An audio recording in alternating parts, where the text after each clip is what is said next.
Consumir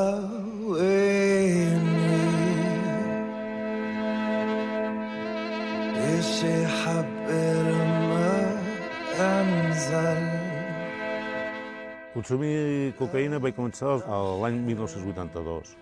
Anava consumint esporàdicament.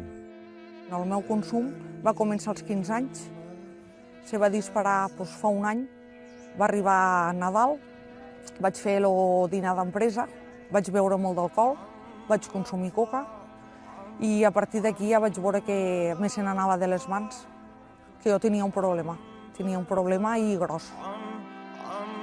Després de l'addicció ve la mort.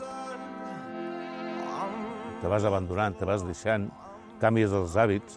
Cap de setmana que m'apagava per dormir, doncs potser m'agitava un dissabte a les 11 del matí i m'aixecava el dilluns a les 7 o a les 5 per anar a treballar. No feia vida familiar. No he fet excursions ni viatges amb els meus fills. Sense donar-te en compte te'n vas desconnectant. Des de la pandèmia el que és el consum se'm va disparar, perquè estava a casa, estava molt nerviosa, trucava i agafava droga i consumia. Consumia a la cuina, tancava la porta i la xica estava a la tele. Jo li deia, ara vinc, carinyo, ara vinc. Després me sentia supermalament, de com podia fer això a ma filla. Fas coses que no ets tu, és la mateixa malaltia, te s'apodera de tu. Com que tots els bars que anava jo a consumir i puestos que anava a consumir estaven tancats, m'ho portaven a casa. Me van agafar a mi consumint a casa. I em van fer fora de casa. Per mi el més dur ha sigut perdre la família. Els fills no volen saber res de mi. I arriba un moment que es fa insuportable.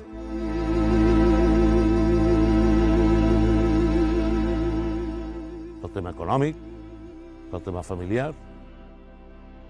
Penso que he pogut arribar a gastar uns 18.000 euros en 3 anys. Demanar crèdits, anar a fiar. Me fa por la sortida del carrer. Per això m'estic buscant ara un pis tutelat. Mos hem de protegir molt, hem de tindre sempre les barreres ben altes i el que són els estímuls mos hem de cuidar moltíssim. Tenim que renunciar a moltes coses. És vida nova, tot, en amistats, en treball, i o sigui que és una lluita dia a dia. És una malaltia que espera tota la vida. L'addicció no se'm curarà, però el consum, sí. El consum el deixaré a zero. Em faria més feliç del món retrobar la família, retrobar-me amb la família, amb els fills. Vull ser feliç, ante tot, i estar bé i curar-me.